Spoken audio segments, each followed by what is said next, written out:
So you work from home. Maybe you are an entrepreneur, a freelancer, an independent contractor, and you've worked from home for ages. Maybe you have a full-time job, but you're working at home on your side hustle. Or maybe COVID sent you working from home when it was never on your radar up till now. Whatever the reason, if you're working from home as a wife, as a mom, as a high-achieving woman, we've got to make sure that you have got some framework and systems in place so that you can work from home without driving the entire family crazy, right? Right.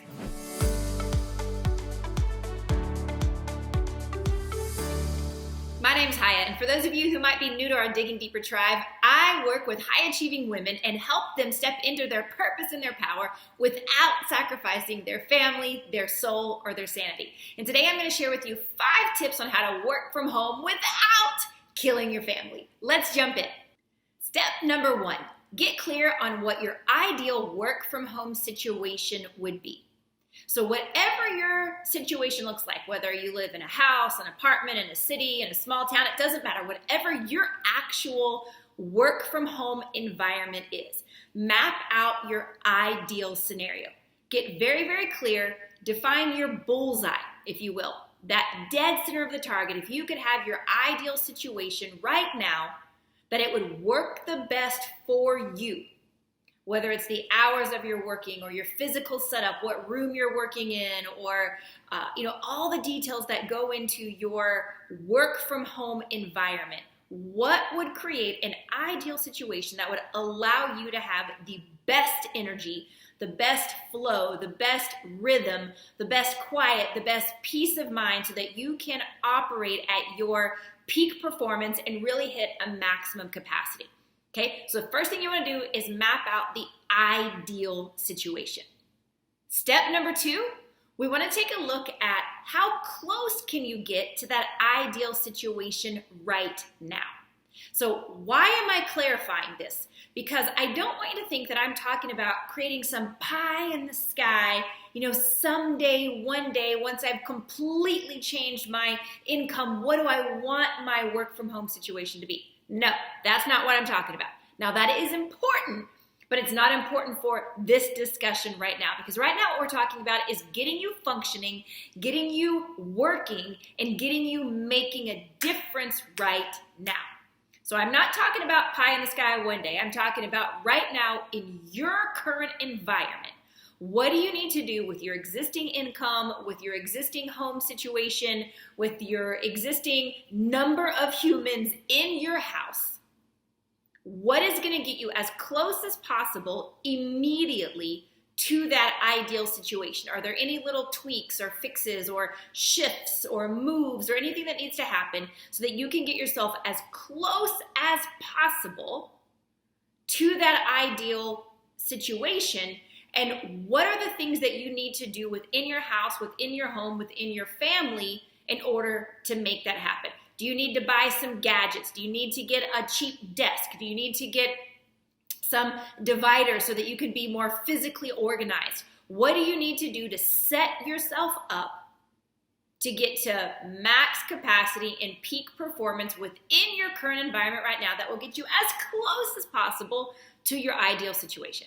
Okay, number 3, and this is so important, I cannot stress this enough. Number 3, get your family on board.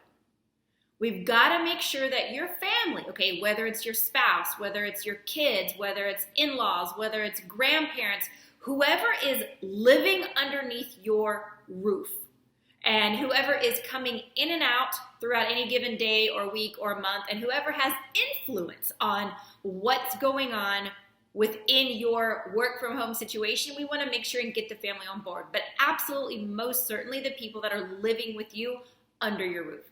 And we need to help them understand why it is that you do what you do. Do they understand the importance and helping them see that actually their cooperation and their support of your business actually helps achieve the family goals?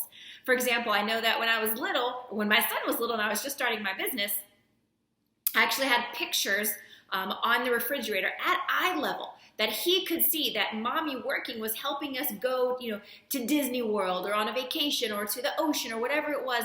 And we would get him really, really excited about the next goal that I was working on. And then we would be able to translate that exactly to him so that he could see when mommy was working, this is what it meant for him. What's in it for me? Everybody has a sign around their neck that says, what's in it for me? And we want to make sure that they understand how their contribution and support actually helps achieve the family goals. Okay, but not only just getting them to buy in on what you're doing, we actually need to make sure that we're creating a win-win scenario for everybody.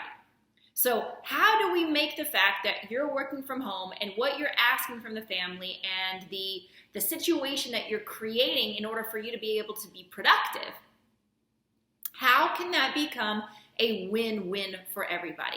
And really get them involved. You need their buy-in. Otherwise, the best laid plans are never gonna work. Everybody needs their own space and their own boundaries. And honestly, everybody needs to know what to expect. So let's say, for example, your kids or your spouse. They need to know the following. They need to know what you expect from them. They need to know what they can expect from you. They need to know what's expected as like the general rules of conduct in the house, with each other and the family dynamic. They need to know what your quote unquote work hours are. And just as importantly, they need to know when you won't be working. In other words, when is it their time to have your undivided attention? That is so, so important. Because if they know that you're working in X amount of hours, but in Y hours, then you're going to be there with them and you're going to be filling their cup and you're going to be paying attention to them and you're going to be hearing about their day and you're going to be turning off the work so that you can spend time with the family. They can be patient if they know that it's coming. Okay, and that brings us to number 4, which is very, very important. Number 4, make sure you honor those boundaries that have been put in place. So whatever the family agreed on, when you created those win-win situations and getting their buy-in and asking them and have a family meeting, whatever you did to create the rules of the game, if you will, so the whole family knows what to expect, the whole family is on board for this work from home situation, then you better make darn sure that you honor those boundaries that have been put in place. Because if you don't honor those boundaries, if you break the rules after you're the one that worked so hard to set the rules, then the rules mean nothing. And you can guarantee that nobody else is going to respect the rules if you don't respect the rules. So you've got to make sure that you absolutely honor those boundaries. And then what I also recommend that you do is come up with some sort of a family agreement on how to address anyone who violates the boundaries. Put together a safe, fair, loving way to call anybody out, whatever that may look like. So let me give you an example. In our house, we made a decision that we were going to change the way we spoke to each other. We had slipped into this really yucky pattern of sometimes speaking negatively or just making negative comments in the house or speaking not nicely to each other.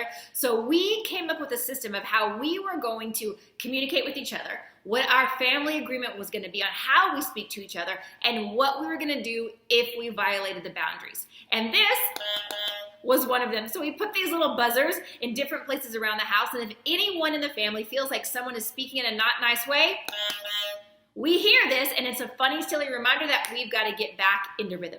Now, yours may not be a buzzer, but it could be. What if you give your kids one of these buzzers and you say, if I am working 1 minute past the time that I say, you can come in and you can buzz me and I will be forced to drop everything I'm doing right now and come in for family time. Or whatever other creative thing that you want to come up with. All right, let's keep moving. Number 5, last but not least, you want to check in with your self-care and make sure that you've got that dialed in. So whatever your personal outlet is, maybe it's exercise, maybe it's spa, maybe it's yoga, maybe it's bubble bath, maybe it's kickboxing, maybe it's a nice quiet walk in the woods, maybe it's all of the above at different times. Whatever it is, everybody needs a little bit of me time in order to give our best and be our best for our families. And I can promise you, the old saying, if mama ain't happy, ain't nobody happy. If you neglect yourself to where your well runs dry, remember that it is impossible to give to other people when your own well has run dry. So you've got to make sure that you manage yourself and you are checking in with yourself and staying on top of your game by making sure your energy is on point and that your fuel is filled so that you can continue to give to everybody around you. So if you're going to follow these 5 steps, I promise you, not only will you not kill your family, not only will your family survive, but you can thrive by working at home with your family all around. Love you. I'll see you next time right here on Digging Deeper Real Talk. Bye for now.